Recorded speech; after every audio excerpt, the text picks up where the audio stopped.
Assalamualaikum warahmatullahi wabarakatuh. Hai sahabat inspirasi berkebun, panen sayuran apa hari ini? Hari ini saya mau panen-panen lagi berhubung karena memang sini konsepnya itu tanam sayurannya itu campur-campur ya, jadi berbagai. Jadi kali ini enggak yang panennya hanya satu seperti biasa, saya mau beberapa jenis yang saya panen. Yang pertama saya mau panen buncis ya. Nah, buncis ini masa panennya di saya ya, nggak tahu kalau di tempat teman-teman. Ini saya di kisaran 2 bulan baru siap panen ini ya. Beda dengan kacang panjang. Kalau kacang panjang itu udah pernah panen ya, bahkan udah 2 kalian. Ini baru 1 kali untuk buncisnya. Dan buncisnya ini saya hanya di 2 pohon ya teman-teman, 2 pohon. Ada teman-teman yang menganjurkan untuk dalam satu lanjaran atau dalam satu turus ini untuk diisi 2, tapi ini kemarin saya karena terbatas juga tempatnya, saya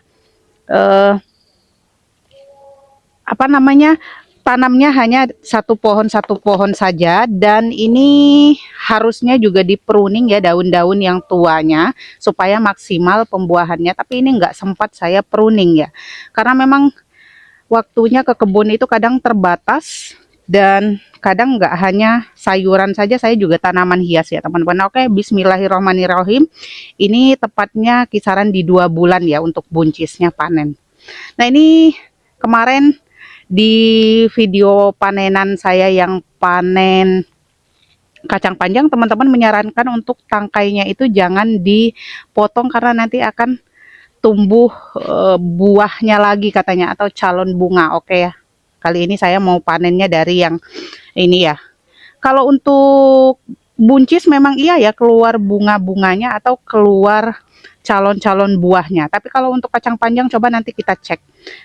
Hampir semua ya, hampir semua atau hampir keseluruhan komen-komennya itu komen panennya jangan dari tangkainya, tapi ambil bagian buahnya saja. Ini meskipun hanya 2 pohon, banyak banget ini teman-teman tuh. Bisa teman-teman lihat ya. Alhamdulillahirobbilalamin, lebat. Dan ini mau saya petik, nggak apa-apa masih muda, supaya rasanya manis kalau petik muda. Terus yang kedua, supaya nanti nggak telat panen. Kalau telat panen nanti keras ya. Nah, ini harusnya memang iya ya teman-teman, ini dibuangin daun-daun tuanya supaya kelihatan buahnya. Ini nggak kelihatan. Cuman pengalaman kalau dipetik buahnya saja seperti ini suka rusak pohonnya. Coba ini pelan-pelan. Nah, seneng ya. Nah, ini nanti kalau udah panennya 2 sampai 3 kali kayak kacang panjang, nanti saya mau semai lagi ya, atau tanam lagi supaya nanti ke depannya ketika ini udah nggak produktif atau udah nggak panen lagi, nanti saya ada penerusnya ya.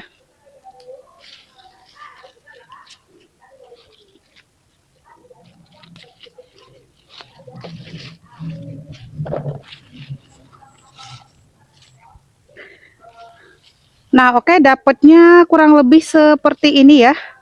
Ini sedikit, memang konsepnya di awal cukup untuk sekali masak ya. Jadi bergantian, misalkan hari ini masak buncis, besoknya masak kacang panjang, seterusnya juga masak bayam kayak gitu ya. Paling tidak nanti untuk kebutuhan dapur selalu terpenuhi. Oke, ini buncisnya dapat segini.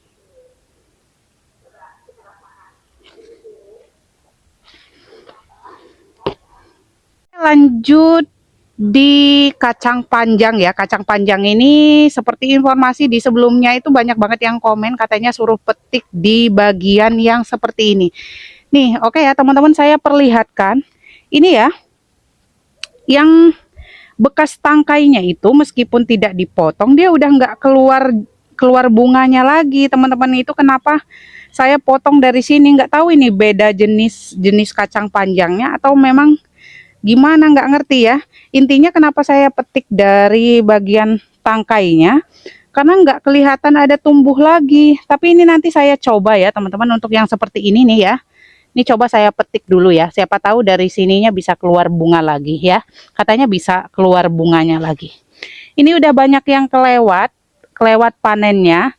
Ini bahkan udah coklat seperti ini. Coba nanti saya mau buat bibitan ulang atau mau buat bibit mandiri supaya kedepannya saya nggak beli bibit ya. Bisa dari bibit sendiri atau bibit mandiri. Ini dimakan semut biasanya atau dimakan belalang ya. Ambil aja yang seperti ini. Ini sebenarnya udah berapa kali panen untuk yang kacang panjangnya, tapi nggak di videoin karena cuman sedikit-sedikit ya teman-teman, dan biar nggak videonya begitu-begitu aja ya. Tapi ini banyak banget yang komen kemarin, katanya suruh dipetik di bagian kacang panjangnya saja. Oke, kali ini saya petiknya dari bagian kacang panjangnya aja, tapi ini udah kayak kelewat gitu ya teman-teman, lewat panen. Ya udah biarin aja, nanti buat bibit terus cari-cari ya. Nah ini juga sama nih, dari bibit. Enggak tahu loh teman-teman, ini jenis kacang panjang yang ini bisa kayak kata teman-teman bisa dipanen berkali-kali apa enggak dari setiap tangkainya, karena ini saya lihat-lihat, saya cek nggak ada loh ya, nggak ada. Ini udah kelewat semua ya, udah terlalu tua. Udah biarin buat bibit aja.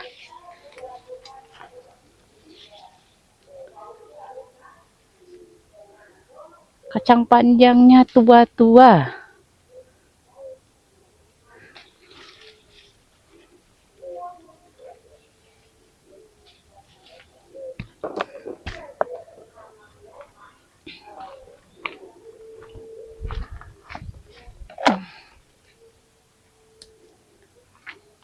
Ah ini mah kacang panjangnya bisa buat bibitan aja ini tuh. Ya teman-teman tuh. Kisaran di 2-3 hari lagi siap panen untuk bibitannya ini, karena udah mateng apa ya. Nah, seperti ini. Oke lah, nggak apa-apa untuk kacang panjangnya. Panennya sedikit.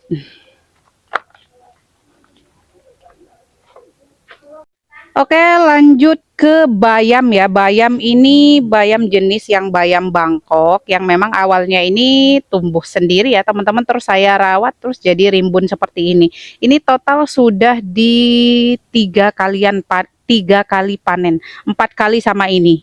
Nah ini ya, jadi semakin rimbun ya. Di video sebelumnya itu udah saya kasih tips ya, motongnya itu sisakan beberapa tunas, 3-4 tunas supaya nanti bisa tumbuh kembali ya, tunas-tunas baru. Oke, ini mau dipanen aja lagi untuk bayamnya.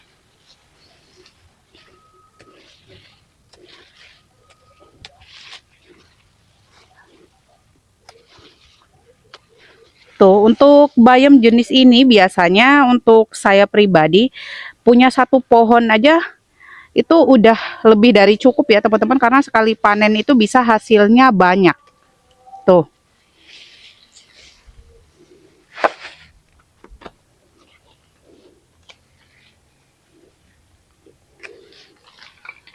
Ini juga kemarin karena terlalu banyak, udah beberapa pohon yang saya buang ya, atau saya potong supaya nanti nggak terlalu rimbun juga. Nanti kalau terlalu rimbun, tanaman-tanaman yang lain kurang pencahayaan atau kurang sinar, kurang bagus ya.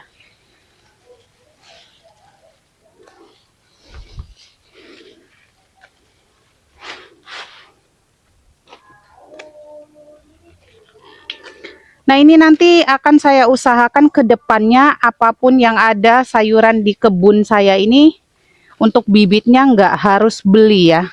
Ya jenis-jenis tertentu saja yang agak ribet untuk diperbanyak atau untuk dibibit ya kita beli.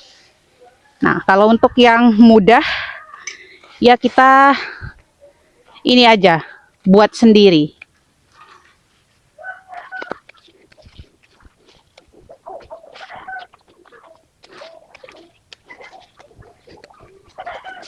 Nah ini ya bayamnya, itu yang bayam Bangkok, meskipun eh, dia bisa tumbuh sendiri dan bisa beberapa kali panen. Tapi tetap ini saya nyisain satu pohon ya teman-teman.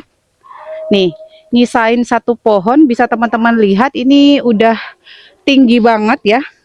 Saya itu tingginya di 55 cm. Nah, ini udah lebih dari tinggi badan saya, udah tinggi banget. Ini sengaja nggak saya potong karena harapannya nanti ini ya. Ini bunga bayam tuh seperti ini. Nanti ini biar bisa tanam banyak dan biar untuk teman-teman penontonnya inspirasi berkebun, boleh ya, boleh kalau mau minta ini bibitnya. Tapi nanti ya nunggu matang. Ini juga ada beberapa yang udah minta, nanti tinggal bayar ongkirnya aja, nanti saya kirim ya. Nanti saya kirim benihnya. Tapi kalau udah panen. Oke, tadi bayam ya. Bayam kalau untuk kangkungnya, ini untuk kangkungnya udah menurut saya udah nggak terlalu subur ya. Memang sengaja saya biarin ini nanti untuk bahan kompos. Terus lanjut ke ini cesim. Nah, untuk cesim ini kemarin saya udah ini salah satu tips yang saya lakukan supaya nanti sering panen ya. Nah, kalau ini udah siap untuk dipanen, ini untuk gantinya saya udah tanam lagi nih ya. Udah beberapa lah ya ini. Nah, nanti ke depannya kalau tanam seperti ini udah nggak saya bibit lagi karena ini udah ada bibitnya. Nih, cesim. Nah, ini untuk yang teman-teman skala rumahan ya, bukan yang skala besar atau skala kebun luas. Untuk yang skala rumahan yang tanamnya masih di polybag atau di sisa-sisa teras samping rumah, nanti boleh japri juga kalau mau bibitnya, nanti saya kirim ongkir ya. Kirimin ongkir. Ini cesimnya udah siap panen juga. Ini yang seperti ini ya. Tuh. Ini nanti tinggal dikeringin ya. Tinggal dikeringin.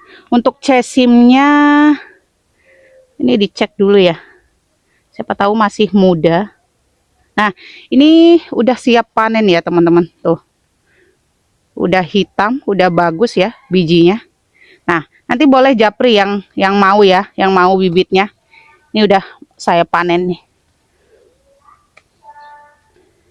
Tuh, berarti panennya nggak harus nunggu coklat ya. Soalnya kalau nunggu coklat ini pada pecah. Tuh. Pada pecah, terus panen aja lah. Ini untuk yang cesimnya nggak bisa bareng dengan bayam ya. Mau nunggu sampai bayamnya panen juga boleh. Panennya agak lama kalau untuk yang bayam. Kalau cesim ini berarti 2 bulan. Oh, ini banyak ya teman-teman tuh. Katanya bunga cesim ini enak juga ditumis. Tapi sayang ya. Mending dijadiin buah seperti ini, benih. Tuh. Oke, ini untuk cesimnya. Ini cesimnya malah fokus ke bibitannya.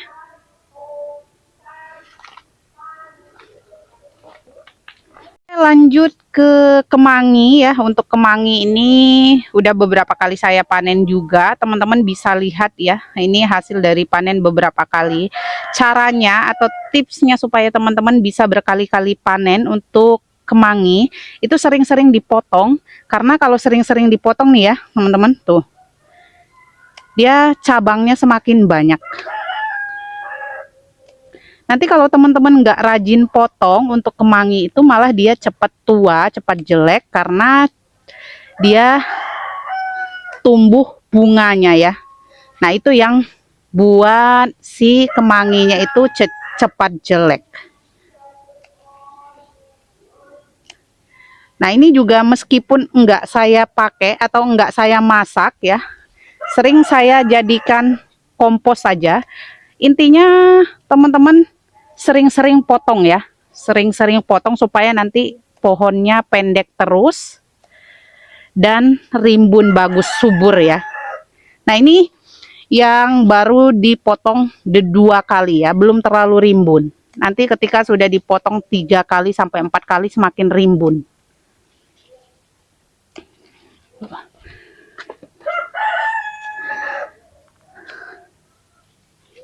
Barangkali teman-teman yang baru nonton video saya untuk daun kemangi ini, itu nggak harus dilalap ya teman-teman. Kalau dilalap biasanya bosen, atau ada juga yang nggak seneng ya, karena ini aroma kemangi ini khas ya.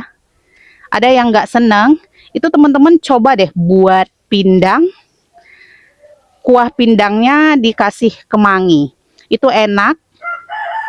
Atau bisa juga buat orek. Nah teman-teman, kalau untuk yang tadinya nggak suka lalapan kemangi, terus mau buat misalkan pindang atau buat orek, buat sedikit dulu ya untuk tes rasa atau tes aroma. Sedikit dulu, nanti khawatirnya nggak doyan. Kalau nggak doyan atau nggak suka, sayang ya, sayang bahan atau bumbu yang sudah kita masak. Nah oke, ini pokoknya sampai berbulan-bulan kemangi itu intinya harus sering-sering dipotong atau sering-sering dipanen supaya nanti pohonnya nggak rusak.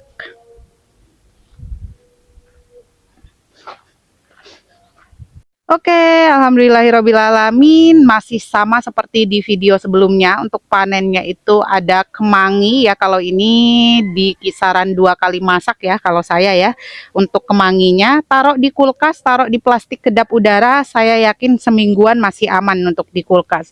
Terus untuk cesimnya ini saya panennya untuk bibitannya ya, jadi nggak panen sayurnya. Terus untuk bayamnya seperti biasa, untuk saya nanti ambil sedikit untuk sendiri, terus nanti sebagian ya dikasih buat yang suka ya.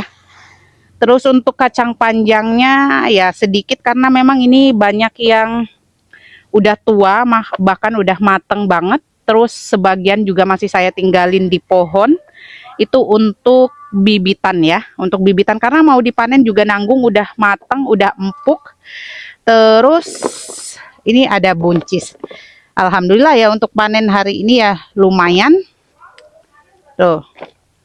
Bayangkan teman-teman kalau misalkan nanti ada sawi pakcoy, ada sawi pagoda dan segala macam, ada kangkung dan semuanya. Nanti teman-teman bisa lakukan bergantian. Misalkan panen kangkung hari ini, besoknya panen bayam, besoknya lagi panen kacang panjang. Menyenangkan ya. Kalau saya sebenarnya tipe orang yang nggak apa ya, nggak sempet, terus nggak pengen ribet juga sebenarnya. Beli juga biasanya 10.000 20.000 tuh udah banyak, bisa sampai sore. Tapi senang aja buat kegiatan, dan sayang aja juga lahannya kalau misalkan kosong hanya ditumbuhin rumput. Intinya di sini di video saya hari ini nggak lebih dari untuk menginspirasi teman-teman di rumah yang masih pemula, mau memulai masih bingung, bisa lakukan hal-hal yang kecil dulu, bisa lakukan dari sisa-sisa bumbu dapur dulu, boleh ditanam, boleh dicoba, nanti nggak perlu bisa dijual, nggak perlu hasil yang banyak, tapi kalau untuk buat sendiri aja cukup, itu udah bersyukur banget. Pokoknya intinya alhamdulillah banget untuk hari ini panennya lumayan, masih produktif kebunnya meskipun sempit kecil. Intinya sekali lagi teman-teman, boleh tanamnya di mana saja, pakai polybag, pot bekas atau karung bekas, di mana saja, yang penting bisa hidup dan bisa panen. Dan di sini intinya saya mau kasih informasi bahwa nggak kita pupuk aja, hanya manfaatkan daun-daunan atau kompos-kompos daun kering dari sekitar kebun aja itu udah bagus, apalagi dipupuk. Saya juga tidak munafik, saya juga suka dipupuk ya untuk kebutuhan nutrisi tanaman, tapi ini nggak dipupuk saja bagus, apalagi dipupuk. Udah intinya segitu aja. Pokoknya cukup sekian dulu panen saya hari ini. Semoga menginspirasi dan semoga dapat manfaat dari share video saya. Lebih dan kurangnya saya ucapkan mohon maaf yang sebesar-besarnya. Akhir kata, wabillahi taufiq wal hidayah. Wassalamualaikum warahmatullahi wabarakatuh. Salam satu hobi, salam bercocok tanam.